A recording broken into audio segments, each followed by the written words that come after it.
सबसे फर्स्ट क्या है, लिक्विड ऑक्सीजन जो है ये किस में कन्वर्ट हो रहा है, सॉलिड ऑक्सीजन में। तो इसका मतलब O2 जो है लिक्विड स्टेट में, ये किस में कन्वर्ट हो रहा है, ऑक्सीजन इन सॉलिड स्टेट। इसका मतलब यहाँ पे हो क्या रहा है, यहाँ पे हो रहा है फ्रीजिंग। ध्यान देना, लिक्विड से सॉलिड में कन्वर्ट हो रहा है, इसका मतलब यहाँ पे हो रहा है फ्रीजिंग। अब जरा लॉजिकली आप जरा सोचना है कि क्या है करके, प्रोसेस जरा समझने का ट्राई करो। सपोज यहाँ पे देर इज आइस। आइस को जब आप हीट देते हो तब जाके वो क्या करता है, लिक्विड में कन्वर्ट होता है। यहाँ पे आप क्या कर रहे हो, हीट सिस्टम में ऐड कर रहे हो, इसका मतलब यहाँ पे डेल्टा एच क्या रहेगा, पॉजिटिव रहेगा। ओके, अब उल्टा करो, लिक्विड से आप आइस में कन्वर्ट करो, तो इसका मतलब आपको क्या करना पड़ेगा, हीट को बाहर निकालना पड़ेगा सिस्टम में से। यहाँ पे डेल्टा एच क्या रहेगा, नेगेटिव। इसका मतलब क्या है, जब आप कोई चीज को फ्रीज करते हो उसका एंथैल्पी का वैल्यू क्या रहेगा, -1000 कैलोरी पर मोल। तो ये माइनस क्यों आया, आई होप इसका रीजन आपको समझ में आ रहेगा, क्योंकि हीट क्या हो रहा है, सिस्टम से बाहर निकाल रहे हो। अब ध्यान दो, आपको दिया क्या है, 4 ग्राम दिया है। वैल्यू किसके लिए दिया है, 1 मोल के लिए दिया है। तो कैसे कैलकुलेट करोगे, ध्यान दो, यहाँ पे एक चीज तो क्लियर है कि 1000 कैलोरी हीट या एंथैल्पी कब रहेगा, जब नंबर ऑफ मोल्स कितना रहेगा, 1। ऑक्सीजन का 1 मोल कैसे कैलकुलेट करोगे, N इक्वल टू आएगा W/M। नंबर ऑफ मोल्स 1 है, ऑक्सीजन का जो मोलार मास है ये कितना है, 32 है, तो वेट इन ग्राम्स कितना आएगा, 32 ग्राम्स आएगा। इसका मतलब 1000 कैलोरी ऑफ हीट कब ऑब्जर्व होएगा, जो ऑक्सीजन का मास कितना रहेगा, 32 ग्राम रहेगा तब। दिया आपको कितना है, तो आपको दिया है सिर्फ 4 ग्राम दिया है, उसके लिए कितना कैलोरी रहेगा, I have no idea, sir take it as x। Now I will cross multiply, so x ऊपर जाएगा, ये कितना होएगा, 4/32 इंटू ये कितना होएगा, ये होएगा 1000। क्रॉस मल्टीप्लाई, 4 ऊपर गया, x ऊपर गया, 32 नीचे गया, बेसिक कैलकुलेशन है। ओके, तो आपका जो भी एंथैल्पी या फिर डेल्टा एच रहेगा, किसके लिए आप लिख सकते हो, 4 ग्राम ऑफ ऑक्सीजन के लिए ये कितना रहेगा, it will B 1/8 into 1000 calorie. ठीक है, अब आपको क्या कैलकुलेट करना है, सबसे बेस्ट डेल्टा एस सिस्टम। अब यहाँ पे क्या हो रहा है, लिक्विड से सॉलिड का ट्रांसफॉर्मेशन हो रहा है, ये जैसे हमने लास्ट लेक्चर में किया था। तो यहाँ पे ऑफकोर्स क्या आएगा, डेल्टा एच फ्रीजिंग आएगा, अपॉन यहाँ पे क्या आएगा, ट्रांजिशन टेम्परेचर, ट्रांसफॉर्मेशन का टेम्परेचर। तो डेल्टा एच फ्रीजिंग आपको कितना दिया है, इट इज गिवन एज -1000। अब ये लिक्विड से सॉलिड में कब होता है, 80 केल्विन में, तो नीचे डिवाइडेड बाय क्या रहेगा, 80 रहेगा। ये एक जीरो और ये एक जीरो क्या होएगा, कैंसिल आउट हो जाएगा। ठीक है, और इसका यूनिट क्या रहेगा, कैलोरी पर केल्विन रहेगा। चलो, ये हो गया इससे रिलेटेड जो फर्स्ट पार्ट है। अब नेक्स्ट पार्ट में आप क्या कैलकुलेट करोगे, डेल्टा एस सराउंडिंग कैलकुलेट करोगे। अब जरा लॉजिकली सोचो, ये क्या हो रहा है, यहाँ पे हीट क्या हो रहा है, बाहर निकाल रहे हम, सिस्टम से हीट बाहर निकालेगा तो हीट ऑब्जॉर्ब कौन करेगा, सराउंडिंग ऑब्जॉर्ब करेगा। तो इसका मतलब यहाँ पे डेल्टा एस सराउंडिंग ये क्या रहेगा, ऑफकोर्स ये रहने वाला है सबसे पहले चीज, यहाँ पे रहेगा डेल्टा एच फ्रीजिंग। अब नेक्स्ट, सराउंडिंग का टेम्परेचर कितना है, तो टेम्परेचर ऑफ सराउंडिंग इज 300, तो यहाँ पे कितना आएगा, it will B 300। I hope ये लॉजिक आपको क्लियर हुआ रहेगा। देखो जरा समझने का ट्राई करना। सबसे फर्स्ट, सिस्टम क्या कर रहा है, हीट ऑब्जॉर्व मतलब रिलीज कर रहा है। सिस्टम हीट रिलीज कर रहा है, इसका मतलब ऑब्जॉर्ब कौन करेगा, सराउंडिंग करेगा। तो यहाँ पे आप क्या लिख सकते हो, क्यू सिस्टम लिख सकते हो, लेकिन इसका साइन क्या आएगा, नेगेटिव साइन आएगा। ओके, अब नेक्स्ट यहाँ पे क्या हो रहा है, सराउंडिंग हीट ऑब्जॉर्व करेगा, तो ये क्या होएगा, माइनस ऑफ -1000 होएगा, अपॉन क्या होने वाला है, 300 होएगा। अब ये 1000 कब रहेगा, जब पूरा क्या रहेगा, 1 मोल रहेगा, लेकिन हमारे पास कितना है, सिर्फ 1/8 मोल है, तो आपको डिवाइड बाई 1/8 भी करना पड़ेगा। ये 2 0 और ये 2 0 कैंसिल, आपका आंसर कितना आ रहा है, this will be, first of all यहाँ पे रहेगा दिस, ये कितना होने वाला है, ये होएगा 10 इंटू 1/8 अपॉन ये कितना रहेगा 3, विच विल बी 10/24 रहेगा। एंड इसका साइन पॉजिटिव है, ये पॉजिटिव क्यों है ये मैंने आपको एक्सप्लेन किया, क्योंकि सराउंडिंग क्या करेगा, हीट को अब्सॉर्ब करने वाला है। यूनिट क्या रहेगा, कैलोरी पर केल्विन। नेक्स्ट आपको कैलकुलेट करना है डेल्टा एस टोटल, तो डेल्टा एस टोटल क्या रहेगा, it will B delta S system plus यहाँ पे रहेगा डेल्टा एस सराउंडिंग, तो जो भी वैल्यू है इसको जस्ट सब्स्टिट्यूट करना, ये ऑफ कोर्स 4 से डिवाइड होएगा, तो ये कितना आएगा, -25 अपॉन कितना आएगा, 2 आएगा। तो इसको बस आप इधर सब्स्टिट्यूट कर देना, तो ये कितना आएगा, -25 अपॉन 2 प्लस 10 अपॉन कितना आएगा, यूनिट क्या रहेगा, कैलोरी पर केल्विन। कोई डाउट है कोई भी स्टेप में? ओके, अब सबसे पहले चीज यहाँ पे आप कैसे स्टार्ट कर सकते हो, तो यहाँ पे फर्स्ट ऑफ ऑल प्रोसेस क्या है, it is adiabatically expanded 16 atm to 1 atm तक। प्रेशर क्या है, कांस्टेंट है, प्रेशर कांस्टेंट है, तो आप कौन सा प्रोसेस कंसिडर करोगे, इरिवर्सिबल प्रोसेस। कांस्टेंट प्रेशर है, इसका मतलब ऑफ कोर्स ये स्टेप क्या होएगा, 2 स्टेप प्रोसेस रहेगा। यहाँ पे रिवर्सिबल अगर मेंशन किया रहता तो आप रिवर्सिबल रहते, लेकिन constant external pressure clearly mentioned है और क्वेश्चन में कहीं पे नहीं लिखा रिवर्सिबल है, तो आप इसको क्या कंसिडर करोगे, रिवर्सिबल एडियाबैटिक प्रोसेस। अब इससे आपको क्या क्या डेटा मिल रहा है, सबसे पहले इरिवर्सिबल प्रोसेस है, इसका मतलब जो भी हीट रहेगा वो क्या रहने वाला है, इरिवर्सिबल। एडियाबैटिक है, इसका मतलब जो भी हीट रहेगा ये इक्वल टू क्या रहेगा, 0। हीट 0 है, इसका मतलब जो आपका डेल्टा यू रहेगा ये इक्वल टू क्या रहता है, क्यू प्लस डब्ल्यू रहता है। डब्ल्यू यहाँ पे क्या रहेगा, इरिवर्सिबल, ये तो क्या हो गया, 0 हो गया। डेल्टा यू का formula is n c v, यहाँ पे क्या आएगा, डेल्टा टी आएगा, इक्वल टू डब्ल्यू इरिवर्सिबल। अब डब्ल्यू इरिवर्सिबल इसको आप कैसे लिख सकते हो, इसको आप लिख सकते हो P इंटू क्या आएगा, चेंज इन वॉल्यूम आएगा। आपको यहाँ पे एक भी वॉल्यूम का क्वांटिटी दिया नहीं है, तो आप इसको कैसे लिख सकते हो, -P इंटू यहाँ पे final volume minus initial volume आएगा। Okay, P external, constant external pressure आपको दिया है कि इट इज 1 atm।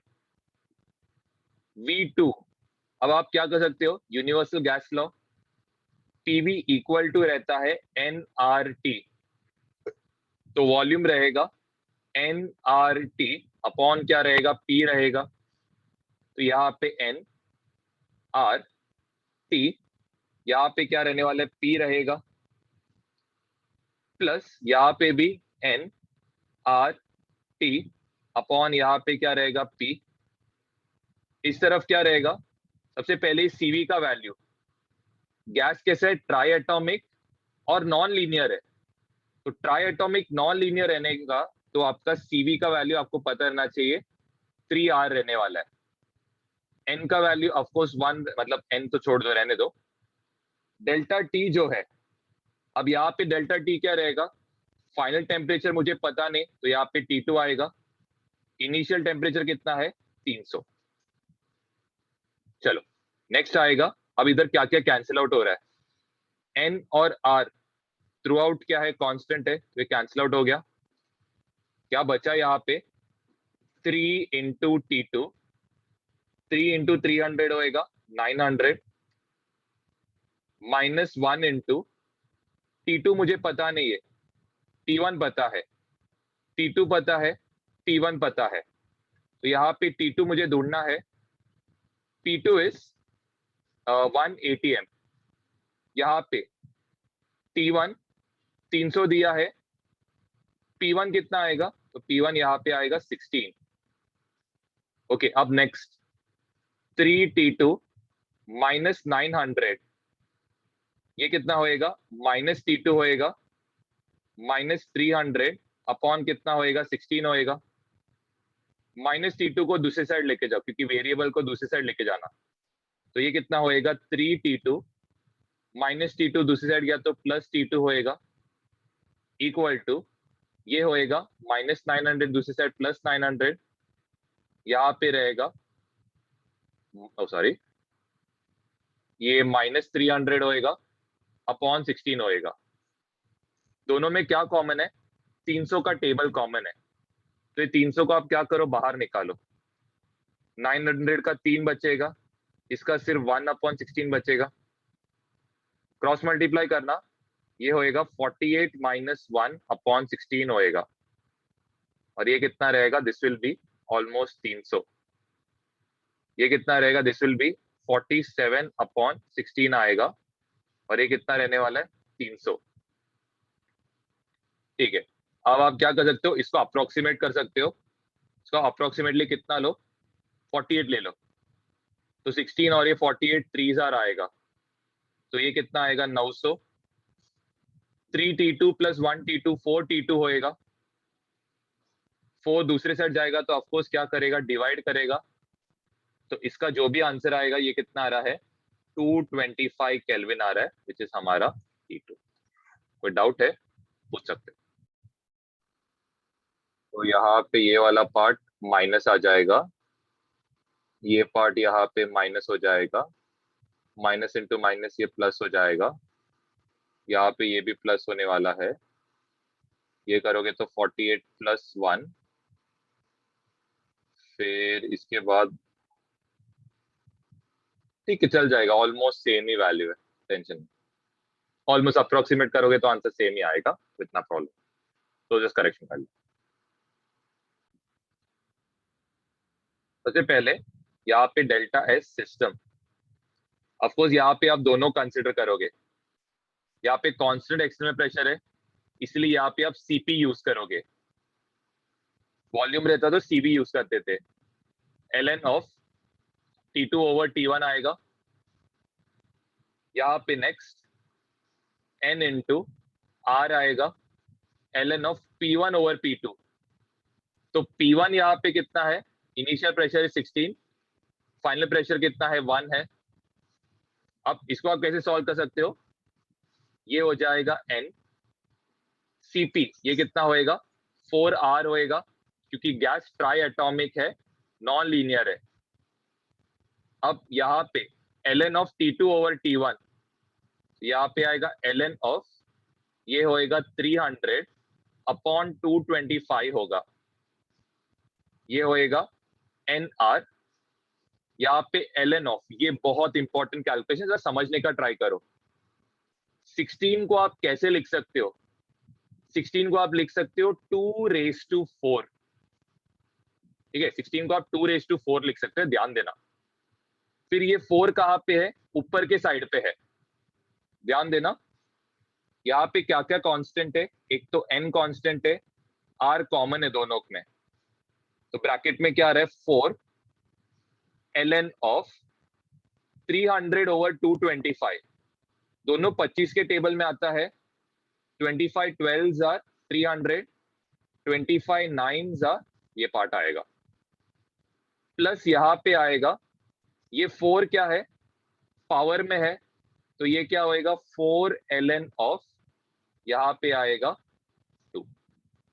फिर आप आगे और एक एक चीज कॉमन ले सकते हो, 4 इंटू n इंटू आर, इसको आप चाहे तो ln ऑफ 3 के टेबल में आएगा तो ये 4/3 होएगा, प्लस यहाँ पे होएगा ln ऑफ, इसको आप जरा घर पे कैलकुलेट कर सकते हो, अभी के लिए ऐसे रहने दो।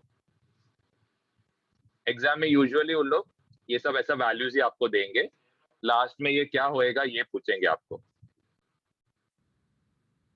देखो डेल्टा इज सराउंडिंग, तो ध्यान दो है। अब ये जो प्रोसेस है इरिवर्सिबल एडियाबैटिक है, तो मैंने आपको बोला था इरिवर्सिबल एडियाबैटिक में सबसे पहले जो भी हीट रिलीज होएगा सराउंडिंग में, ये प्रोसेस एकदम फास्ट है, तो जो भी सराउंडिंग में हीट रिलीज होएगा ये क्या रहेगा, 0। क्यों? क्योंकि प्रोसेस इतना फास्ट है कि हीट को ऑब्जॉर्ब करने, हीट को रिलीज करने टाइम ही नहीं मिलता है, तो इसीलिए यहाँ पे ये इक्वल टू क्या रहने वाला है, 0। तो आपका डेल्टा एस टोटल, तो आप डायरेक्टली क्या लिख सकते हो कि डेल्टा एस टोटल ये इक्वल टू क्या रहेगा, डेल्टा एस सिस्टम का जो भी आंसर आएगा उसके बराबर, ठीक है।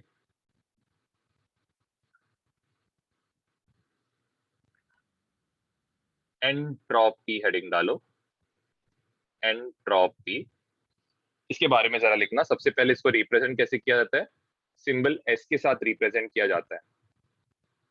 यहाँ पे लिखना entropy is the measure of disorderness of a system। इसके बदले कोई कोई टेक्स्ट बुक्स में या कोई कोई बुक्स में रैंडमनेस भी लिखते ऑफ अ सिस्टम, यहाँ पे लिख सकते हो।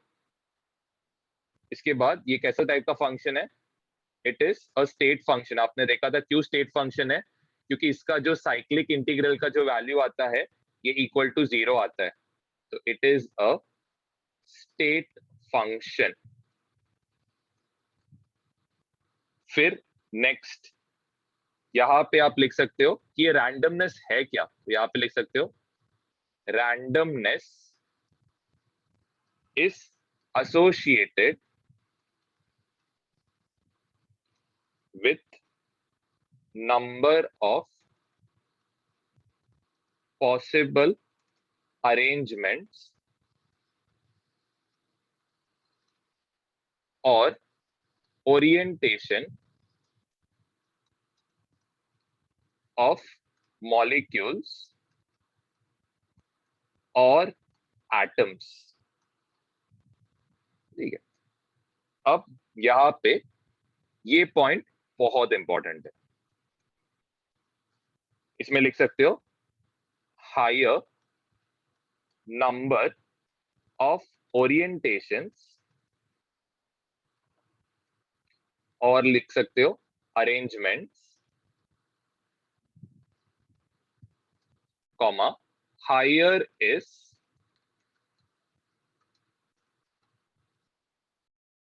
The randomness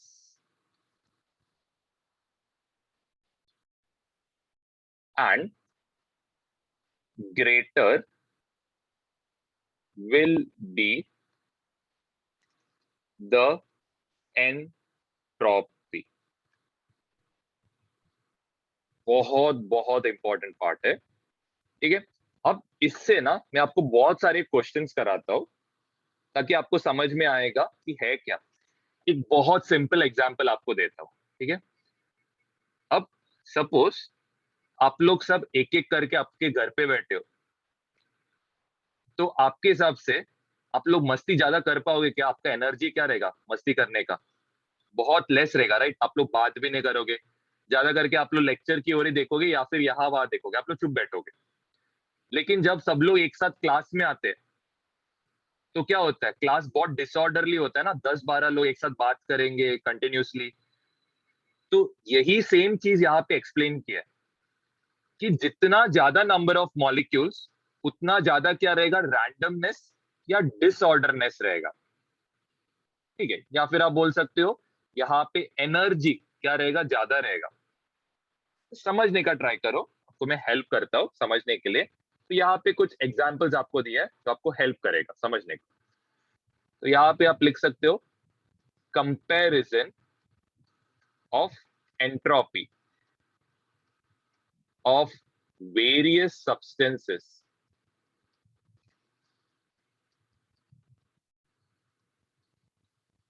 okay. तो सबसे पहले चीज, फर्स्ट यहां पे मैं क्या कंसिडर कर रहा हूं, एक सॉलिड, यहां पे मैं कंसिडर कर रहा हूं एक लिक्विड, एंड इधर मैं कंसिडर कर रहा हूं एक गैस। आपके हिसाब से पार्टिकल सबसे ज्यादा मूवमेंट या डिसऑर्डरली किस में रहेगा, सॉलिड की गैस में? गैस में, क्योंकि गैस में ज्यादा मूवमेंट्स होएगा। तो इसका मतलब गैस का जो भी एंट्रोपी रहेगा ये लिक्विड से ज्यादा रहेगा, लिक्विड का जो भी एंट्रोपी रहेगा सॉलिड से ज्यादा रहने वाला है। ओके, अब नेक्स्ट, सपोज यहां पे 2 मेटल ब्लॉक्स है। ओके, ये दोनों मेटल ब्लॉक्स, इसका मटेरियल सेम है, मतलब दोनों आयन ब्लॉक से सोचो, लेकिन आप क्या कर रहे हो, टेम्परेचर डिफरेंट रख रहे हो। तो टेम्परेचर डिफरेंट रखोगे तो क्या होएगा, यहां पे जिसका टेम्परेचर ज्यादा, जो ब्लॉक का टेम्परेचर ज्यादा रहेगा उसका एंट्रोपी क्या रहेगा, ज्यादा। अब ऐसे क्यों, आपको पता है kinetic energy of molecules temperature का फंक्शन है, ये हमने काइनेटिक थियरी ऑफ गैसेस में पढ़ा था। तो टेम्परेचर ज्यादा रहेगा, मॉलिक्यूल्स का वेलोसिटी भी ज्यादा रहने वाला है, जिसकी वजह से डिसऑर्डरनेस बढ़ जाता है। अब next, third point, 2 identical gas samples. Okay, 2 identical gas samples, दोनों का जो टेम्परेचर है ये हमने क्या किया है, सेम रखा है। ध्यान देना, अगर वॉल्यूम ऑफ गैस ज्यादा ऑक्यूपाई कर रहा है, इसका मतलब गैसेस का जो भी मूवमेंट है पार्टिकल्स का ये बहुत ज्यादा है, गैसेस का पार्टिकल्स का मूवमेंट ज्यादा है, इसका मतलब आपका एंट्रोपी भी क्या रहेगा, ज्यादा। ओके, अब नेक्स्ट, अगर आपने क्या किया, प्रेशर इंक्रीज किया, तो ऑफ कोर्स गैस मॉलिक्यूल्स एकदम पास में आएंगे, तो आपका वॉल्यूम क्या होएगा, लेस होएगा। वॉल्यूम अगर लेस होएगा तो ऑफ कोर्स एंट्रोपी भी क्या होएगा, लेस होने वाला है। Okay, now next is the fourth one, which is complexity. बहुत ही सिंपल है, यार टेंशन मत लो, इसको आप और एक नाम से लिख सकते हो यहाँ पे, एटॉमिसिटी। अब सपोज मैं यहाँ पे 3 डिफरेंट सब्सटेंस ले रहा हूं, एक ले रहा हूं O3, एक ले रहा हूं O2, एक ले रहा हूं ऑक्सीजन। O3 में नंबर ऑफ ऑक्सीजन ज्यादा है as compare to O2, as compare to O। Particle जितना ज्यादा उतना ज्यादा एंट्रोपी।